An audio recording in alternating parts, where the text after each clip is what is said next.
Okay, well, right. let's move on. Problem solved. Let's not hold him. Let's not make fun let's of not Lucas embarrass him for the because rest of the podcast. Look, I'm not for a movie he watched yesterday. Yeah, that I watched in the 80s. Yeah.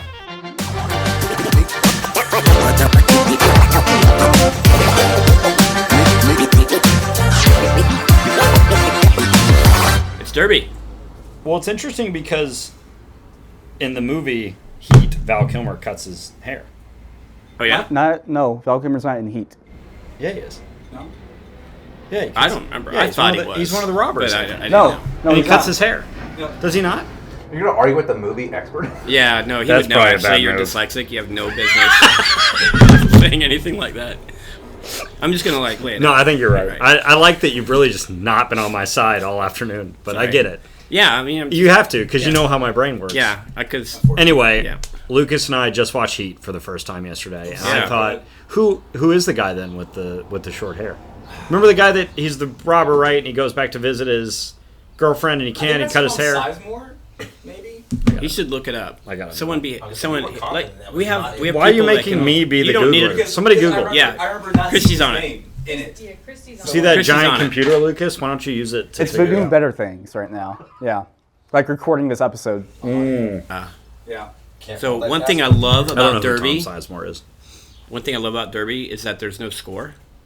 Yeah. And Like it's only that makes 2 it so minutes. much easier for me to follow. It Yeah. only lasts 2 minutes long, so I have a short attention span. Do you go to the track at all? I went once or twice. Yeah. But off season. I'm not a big crowd person. Me either. Yeah, I like small gigs, small venues. Do you think that that's a... Well, you were in a band, though. What about Yeah, that? well, I was never You were above it. Metallica, or whatever. I didn't play Foo Fighters. I wasn't Right. like a stadium guy. But you probably had some crowded Yeah, bars. 50, 60 people, sure. But is it different on stage then for you? Than Yeah. Okay. Yeah, because then you just go away. Yeah. You just... You come out, you do your shtick, and then It's you Val just... Kilmer. It is Val Kilmer. I was right. I was right. There you go. In Heat. And I watched that movie when it came out, so... With Al Pacino? Yeah. Al Pacino's in it. I don't remember him. Did you watch it? He's I a good know. actor. Just So recently- one thing about Val Chris? Kilmer is he's kind of like Can I know his character? Chris? Philip Seymour Hoffman. Like Yeah, he cuts his hair. can play different characters. He cuts his you know, hair in the like- movie. Okay. How about that? Yeah. How about that? You Huh? remembered. Yeah. What do you have to say for yourself? How do you feel? Yeah. You bested by a dyslexic brain. That should be Yes, so. feel pretty bad. Yeah. If it's about content related, you should feel bad. Yeah. No. Well then. Okay. Okay, well, All right. let's move on. Problem solved. Let's not hold him. Let's not make So, fun. Let's of not Lucas embarrass him for the because rest of the podcast. So, look, I'm not... for a movie he watched yesterday. Yeah, that I watched in the 80s. Yeah. No, it came out in the 90s. 95. Same thing. Whatever it is. No, it's It's a not. decade. But so with the Derby, are you more were you the infield person, or are you just like roam around when you went? Yeah. When I didn't go for Derby, but when I went to Churchill Downs during a race, I just kind of stayed in the air-conditioned area. Well, now it seems That's like the right way to it do seems it. I like mean, the you infield get all has dressed more- up and you go sweat. I don't understand. I wore in college. I went. It's like Burning Man or something. Like, why would you do that? It is exactly like Burning Man. Now let's see. I think you might like Burning Man though. The desert. I though. don't. I don't know how I feel about... You're not much of an experimenter in that realm Heat. either. No, me and Right. Heat don't get along. Yeah. The movie that Lucas didn't know. Val Yeah, do you Kilmer was remember in. Val Kilmer was in that movie? Yeah, he I cut his think. hair. Yeah, Okay, first of all, I don't remember the cutting hair scene, actually. well, it never happens. It happens off screen, and then you see his hair cut. But hold on. He shows up in the car to meet his girlfriend at the end of the movie, right? She tells him that... And she tells go him away. cuts He's off. like, no, You no, notice go. he didn't have long hair in that scene. He had long hair before Yeah. then, and he had long hair. So one would assume that in the in between, when he's on the run from the cops, he cuts his hair. So he doesn't look like. So he he's doesn't the look guy. like who? He doesn't look like who? Val Kilmer. And it was him that they were looking for, too. Yes. And him cutting the hair is the reason why they didn't recognize. Yes, because the car gets pulled over because they say Yeah. to check the car anyway, right? They Yeah. call and he says check the car anyway, and he pulls back and the police say he has a fake identity and they don't recognize him because why? I guess he cut his hair. Because he cut his hair, right? So anyway, yeah. See, okay, here's the thing. I'm bad with faces. Well, are you bad with hair though? We're good with Well, faces. Here's the thing. Actually, if you cut your hair, okay? If you cut your hair, I won't recognize you. at all, actually. Well, I cut my hair. Yeah, he cuts. Yeah, I don't. Cut what? When we Cut what hair? Cut my beard off? You're not gonna recognize Well, me the first anymore? time you and I like saw each other after like for like 10. When you took my picture for I 10, didn't recognize he you. didn't know who I was. I didn't know Yeah, he it didn't know who I was. Actually, I didn't. Interesting. He goes, and where do you want me to send this? And I go, you can just Send it to me. text it, send it to me. And he goes, what? And I was like, Jacob. And he was like, what? No, I didn't. You're right. I didn't realize it until like an hour after you were gone. What's cool though is that you remember the name. I can't remember names. the name. I'll like see someone. I'm like, I know that person. That student's big thing. They were in my class you last think- year. They did this website, and they're really into the cure, whatever it is. I could say that, but I'm Yep. like, I have no idea what their name is. It's embarrassing. Interesting. Now We've talked about that. do you do the like the name studying thing? Like will you take all their names, do the I have pictures, all printed out. yeah, and all the pictures and study that way? That's what we had to do for crew at Bellarmine Orientation. Yeah, we talked about that. Yeah, we had to memorize everybody's name. Yeah, it's tough, and you just got to keep doing it. Yeah, Because if I don't talk to you for a while, I'll forget your name. yeah, for sure. I'll still like you. Yeah, I'll say, hey, and how's it I going? hate that becomes such a stigma, and we've talked about this many episodes ago, but it becomes a stigma of like, do you care? Right. And like, are you smart? And it's like, I know a lot about you, but I might not know your name. Right. It happens to me with historical documentaries the most, where I'm like, this guy did this thing, and it was really cool, and he did blah, blah. Who was it? I don't know. Oh, I remember his name. Yeah. Yeah. Hey, have you ever tried to read in your dream? Yes. I thought Have you you? were just gonna stop. You tried to I thought read you were trying to read. It's really hard. No, I've in not. your dream. No. Have you, Lucas? I have actually, like recently a lot. Actually. So when I try to read in my dreams, which happens more often than I would guess, Yeah. but I can't read. Like the words don't make any sense. I'm trying to read it, and I'm trying to think like, what does it say? And I was like, the other day when that happened to me, I was like, that was what it was like learning to read as a dyslexic kid. Oh. It's that similar thing where I was like, I know this has meaning, Yeah. and I'm trying to make sense of it, but I can't read it. Like it's not, I can't pull the information Do you out. think that you had like I saw clusters of letters. the understanding of when you were a kid that what you were trying to learn actually did have some meaning to it? Yeah, or you were because- like, this is just dumb. I don't know why they want me to. No, I knew it learn was this. important, but I couldn't do it as fast as everyone else. Everyone else Right. could read so fast. I told you about that. Like Yeah. kindergarten, I could Wait. read in kindergarten, but I was really slow. I'm still a slow reader. Yeah, but what we haven't talked about before is how did you learn to read? That's a good question. Phonics, Oh, because okay. I was my mom taught me phonics. I think Okay. she was dyslexic. And what are phonics? So it's like sounding the letters out, which works really good for a yeah, lot you know, of like a hooked lot on of English. phonics. Yeah. You know that whole thing. Yeah, it works good phonetics. for a lot of English, not all of it, of course, but for most of it, like you can fake it, Yeah. you can read. So yeah, I learned what each letter sounded like, and then that's how I learned to read. And luckily, our alphabet has enough variation. So I was trying to learn Hebrew. Are you learning Hebrew, Bridget? I got today 86 in a row of Duolingo, Yeah. mostly working on letters, and then when it came time for the words, screw Duolingo. Yeah. So I'm actually I'm downloading Babbel right now because he kept telling me to try that. I said Right. do Babbel, or I'll pay for But you have what's to the pay other for one? Babbel. I think so. So I do Monly.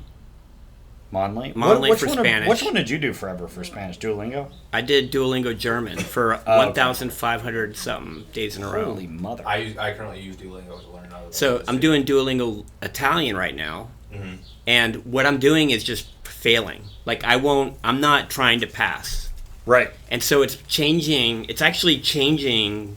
Like the algorithm is changing for it. It's like, oh wait, you It's can't like this spell. guy really doesn't get He it. can't spell. Yeah, so he So you're doesn't know doing- Val Kilmer's in Heat, so he gotta change. Sorry. So Obviously doesn't know what's going doesn't on know with the world. But it's interesting because now it's learning that I can't spell, that I can't do Because things that's the way the part it's that I wouldn't expecting be most able. people That's to. the part I wouldn't be able to get through.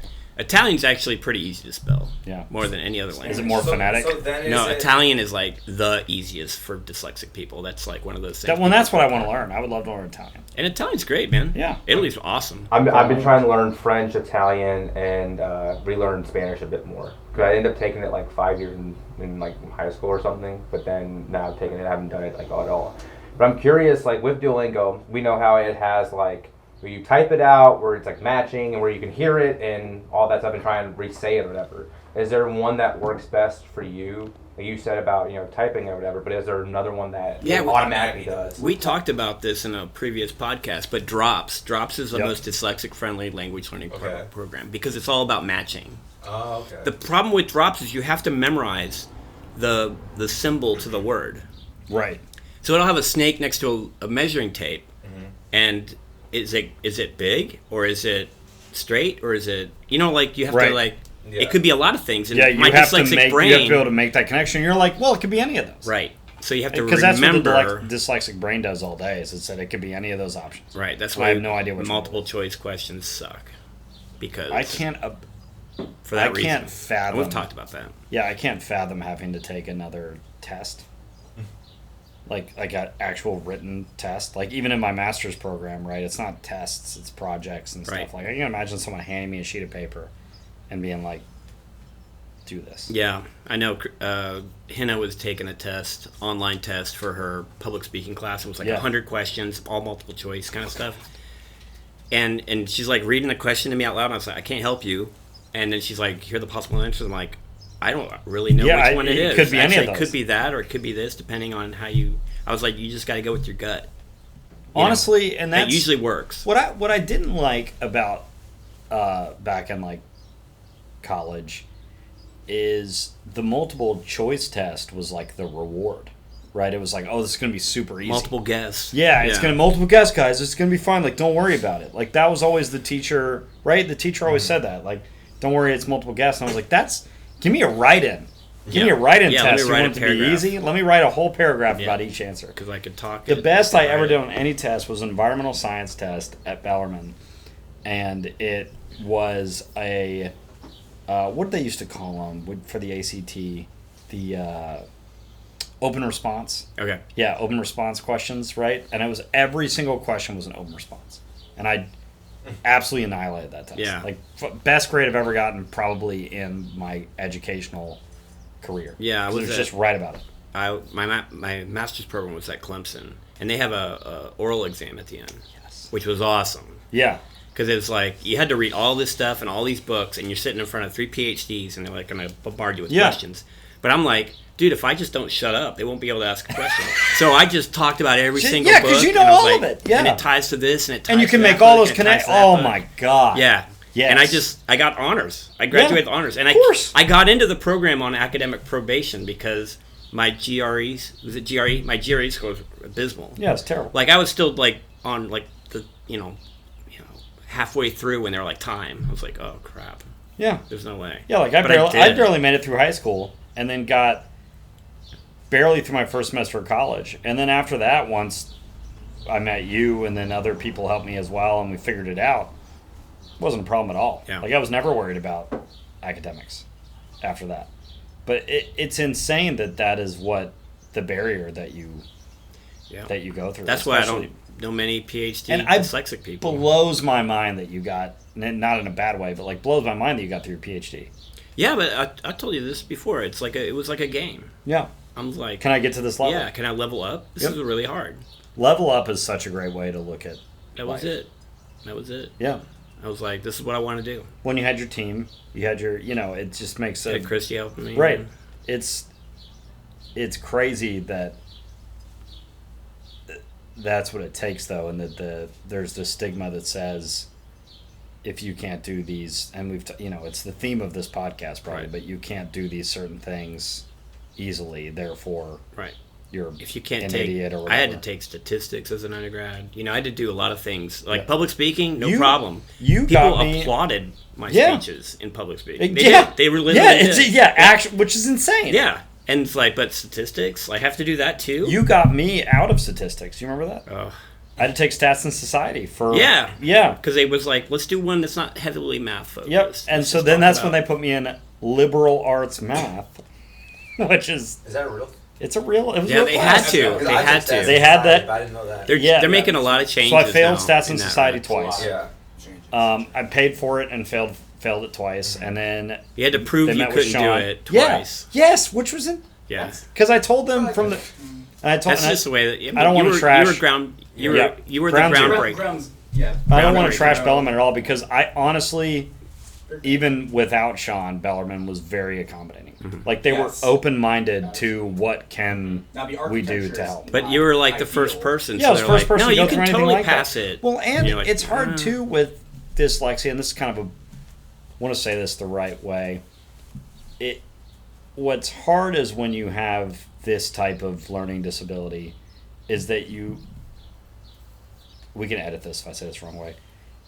Just say it right the first time. That's what I would do. You outwardly look very intelligent, right? You talk with people and you sound very intelligent, and then you test, and they're like, the teachers are like, "What the heck is going on?" Right. Right. Yeah. And I'm not saying I'm some really smart guy. I'm just saying that a teacher would be like, A teacher would be like, "I don't get it." Yeah. Like I don't get what's happening. Did you get? I got the smart but lazy. Yeah, exactly. Over and over and over again. I'm curious when you were talking about how like teachers like. Outside of yourself, you would seem like you were smart and whatever. Like, but you said the inside you were, you couldn't do this, whatever.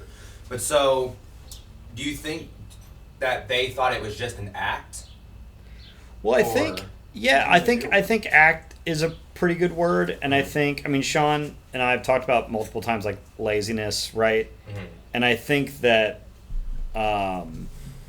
that was the only explanation they could come to was laziness, because it was like, well, what the hell else would they be doing? Right, you're smart enough. Right, you're smart enough. You just don't care, and you don't care. You don't care. You're not smart enough. You're not trying, and you don't care. And then you start to dive in to people's this is what becomes really challenging too with people with learning disabilities.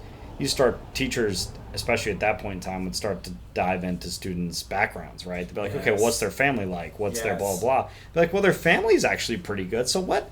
Like, this person's kind of just a shitty kid. Like, what's going on? Yeah. You know what I mean? They have a nice family. They have a good environment. Like, much better than X, Y, or Z. Why would they and their sibling did great in my class. That's exactly. Why would they? And it's all this, like, archaic type of reasoning that's, like, stupid, like, pseudo psychology basically that says because these people were like this and they were brought up in this environment, it must mean X, Y, and Z. So they're just lazy and they don't care about what they're trying to learn. Have you ever been asked? So like for me being autistic, I've been like asked like because they have like Rain Man to go off of. They'll ask me like, oh, can you like do you have this special skill? Do you have this special skill? Basically.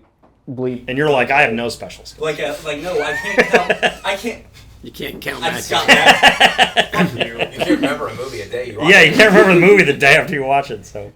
But no, like sometimes I've actually had to tell people like, no, I cannot count 300 toothpicks off the ground in a split second. Sorry, disappointed. But does the same thing happen with dyslexia? Well, there's no inherent known superpower.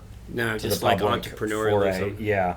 I think now, like very recently, you'd say like, oh, why don't you start your own airline or whatever it might be, right? Why don't you invent a light bulb? Yeah, I think that might come there, right? Why don't you mass produce cars? Yeah, and change the way America operates. Why haven't you changed the way we look at everything when it comes to whatever? Yeah.